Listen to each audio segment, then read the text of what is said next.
देखिए, जिंदगी में आपसे भी कुछ गलतियां होंगी, और गलती किससे होती है? जो काम करता है, मेहनत करने वालों से ही तो गलतियां होती है। निकम्मों की तो पूरी जिंदगी निकल जाती है दूसरों में कमी ढूंढते ढूंढते। देखिए, सफलता और असफलता में थोड़ा सा का अंतर है। सफलता आपका परिचय दुनिया के सामने कराएगी और असफलता दुनिया का परिचय आपसे करा देगी। इसलिए सफल जरूर होइए।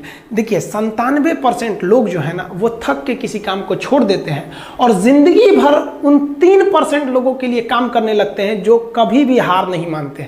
मेहनत बता देता है कि परिणाम कैसे मिलेगा, वरना परिणाम तो बताता ही है कि आपका मेहनत कैसा था।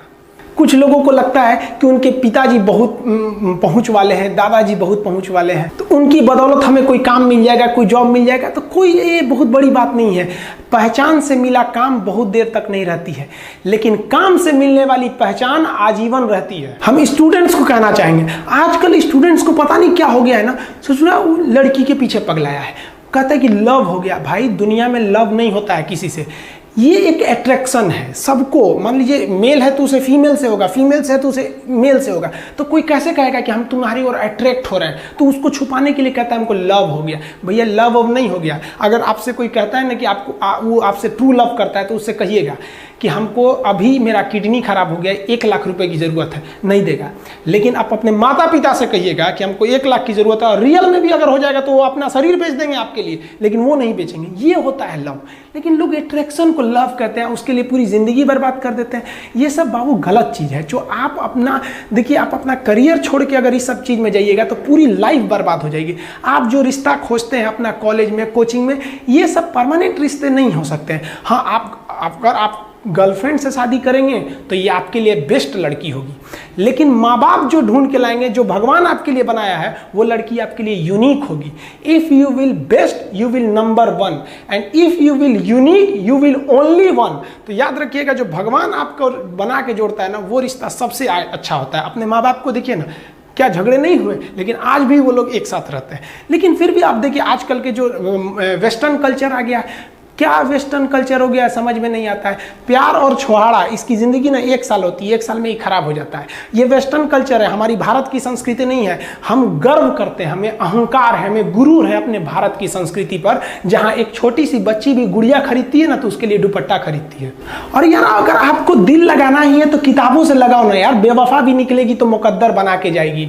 दिन ना सबके लिए 24 घंटा का होता है। ऐसा नहीं है कि आपको अलग से वक्त मिलेगा, लेकिन इसी 24 घंटे में किसी को प्यार करके पति बनने का शौक है, तो किसी को मेहनत करके करोड़पति बनने का शौक है। तो आप डिसाइड करिए आपको क्या बनना है। क्योंकि बरसों बाद जब लोग ये मिलेंगे ना आपसे, तो ये नहीं पूछेंगे कि कितनी गर्लफ्रेंड है, लोग पूछेंगे कमाता कितना है, हैसियत कितनी है तुम्हारी। ये दुनिया का उसूल है कि लोग कभी भी आपसे खैरियत नहीं, आपकी हैसियत पूछते हैं। लोग एक दूसरे से वादा करते हैं कि तुम्हारा जिंदगी भर साथ निभाएंगे। कोई किसी का साथ नहीं निभाता है। लोग अर्थी और जनाजा भी ले जाते हैं ना 2 कदम, तो कंधे बदल बदल के ले जाते हैं, जबकि पता है कि आखिरी मुलाकात है। और लोग यहाँ कंधा बदल बदल के ले जा रहे हैं और लोग वादे कर रहे हैं कि जिंदगी भर साथ निभाएंगे। कोई साथ नहीं निभाता है।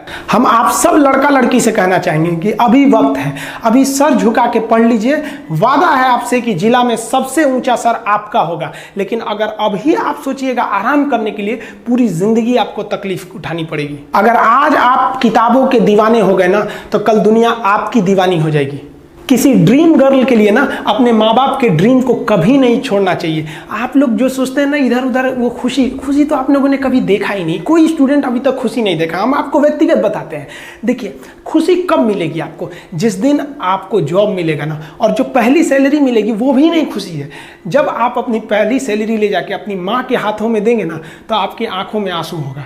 आप याद करेंगे कि जिस माँ की उंगलियों को पकड़कर हमने चलना सीखा, आज उसको हमने अपनी पहली कमाई दिया है। और जब कमाने लगेंगे ना, तब समझ में आएगा कि लाखों रुपए की अहमियत कुछ नहीं है, वो 1 रुपए के आगे जब माँ स्कूल जाते वक्त दिया करती थी। और गौर से देखा करो अपने माँ बाप के आंखों में, ये वो आईने होते हैं जिसमें बच्चे कभी बूढ़े नहीं होते। देखिए, जीवन में ना अपने अंदर से अहंकार बिल्कुल निकाल दीजिएगा। अहंकार बहुत ही खराब चीज है। कहते हैं कि अहंकार में इंसान को इंसान नहीं दिखता, छत पे चढ़ जाओ तो खुद का मकान नहीं दिखता। अहंकार नहीं करना चाहिए। छत को बहुत गुरूर था छत होने का, 1 मंजिल और बनी और छत फर्श हो गया। अहंकार कभी नहीं कीजिएगा। तूफान ज्यादा होती है तो कश्ती डूब जाती है, और घमंड ज्यादा हो जाती है तो हस्ती डूब जाती है। जिस दिन आपको घमंड होने लगे ना अपने आप के ऊपर कि हम बहुत बड़े हो गए हैं, हम बहुत पढ़ लिए हैं, हम बहुत सक्सेसफुल मैन हो गए, हम बहुत बड़े बिजनेसमैन, हम बहुत, मतलब जिस दिन आपको घमंड हो गया ना, उस दिन आप शमशान घाट में जाके देखिएगा, आपसे नायाब लोग, आपसे अच्छे अच्छे लोग वहाँ खाक बन गए। दुनिया में ना किसी से जलन नहीं रखनी चाहिए। देखिए माचिस जो होता है ना दूसरे को जला देता है, लेकिन कभी माचिस को देखें वो खुद को भी जला लेता है। अतः अगर आप दूसरे की बुराई करेंगे, दूसरे के पीछे रहेंगे ना, तो इसमें आपका लॉस होगा। और अगर आपकी कोई बुराई कर रहा है ना, तो आपको खुश होना चाहिए कि आप आगे बढ़ रहे हैं। बुराई उसी का लोग करते हैं जो आगे बढ़ रहा होता है, जो पहले गिरा हुआ है उसकी लोग क्या बुराई करेंगे। और जब भी आपकी कोई बुराई करे तो आप उसे सहज स्वीकार करें, और आप उसे प्रूव मत कीजिए कि हम ये नहीं हैं। हम लोग गलती क्या करते हैं स्टूडेंट लोग, कि प्रूव करने लगते हैं। नहीं, आपको अपने आप को इंप्रूव करना है। अगर कोई गलती हो गई है, आपको कोई बुराई कर रहा है, तो आप उसको सहज स्वीकार कीजिए। जिस दिन आपके अंदर अपनी बुराई सुनने की क्षमता आ गई, यकीन मानिए आप सफलता के दहलीज पे अपनी पहली कदम रख दिए उसी दिन। लोहा जो होता है ना, उसे कोई नहीं तोड़ सकता है, लेकिन उसी लोहे के अंदर का जो जंग लग जाता है ना, धीरे धीरे दीमक की तरह उस लोहे को खदड़ते जाता है। इसलिए अपने अंदर अहंकार को मत लाने दीजिएगा। लोग कहते हैं ना कि अहंकार बुरा है। जीवन में हम जो अनुभव किए हैं, अहंकार से भी खराब चीज होता है गुस्सा। देखिए अहंकार उत्पन्न ही नहीं होगा जब तक आपको गुस्सा नहीं आए। आप ऐसे नॉर्मल बैठे हैं और आप किसी से कहिएगा कि तुम्हारी क्या औकात है, जब तक आपको गुस्सा ना आए। तो अहंकार एक पेड़ है और गुस्सा उस पेड़ का जड़ है। इसलिए गुस्सा जिस दिन आया उस दिन आप बर्बाद हो जाएंगे। किसी भी व्यक्ति को बर्बाद कराने के लिए सबसे जरूरी है गुस्सा दिलाना। आपको पता है लोहार जो होता है, लोहार वो जानता है कि लोहे को हम ऐसे नहीं मोड़ सकते हैं, बहुत ही शक्तिशाली है। इसलिए लोहार ना इस लोहे को ना आग में डाल के इसे गुस्सा दिलाता है। जब ये गुस्से से लाल हो जाता है ना, तो जहां गुस्सा आया आप अपनी ताकत खो देते हैं, और ये लोहा अपनी ताकत खो देता है और एक मामूली हथौड़े के चोट से लोहा मुड़ जाता है। तो जिस दिन आपको गुस्सा आ गया, समझ जाइए कि आप अपनी ताकत खो रहे हैं। जब हम जन्म लेते हैं तो जन्म से ही हमारी जीभ रहती है और मरने तक हमारे साथ जीभ रहती है, क्योंकि वो बहुत ही नरम रहती है। उसे गुस्सा वो बहुत हार्ड नहीं होती है। लेकिन जन्म लेने के बाद दांत आता है और दांत काफ़ी कड़ा होता है, और मरने से पहले ही दांत चला जाता है। यानी अगर आप नरम रहेंगे तो काफ़ी लंबे समय तक रहेंगे, और जहाँ हार्ड होंगे आप वहीं आपका पतन चालू हो जाएगा। इंसान 3 साल में बोलना सीख जाता है, लेकिन उसे क्या बोलना है ये सीखने में उसे पूरी जीवन लग जाते हैं। शब्दों का इस्तेमाल बड़ा सोच समझ के कीजिएगा। ये आपके माँ बाप के दिए गए परवरिश का एक सबूत होता है। अतः आप अगर किसी से अपशब्द बात करते हैं तो सभ्य व्यक्ति आपको नहीं कोसेगा, बल्कि आपके माँ बाप को कहेगा कि इसे संस्कार नहीं सिखाया। ये शब्द जो होते हैं हमारी परवरिश का परिचय करा देते हैं। शब्द का इस्तेमाल भोजन की तरह करना चाहिए। जिस तरह से भोजन को बनाने के बाद थोड़ा सा चख लिया जाता है, उसी तरह शब्द को दूसरे के सामने बोलने से पहले एक बार जरूर चख लीजिए।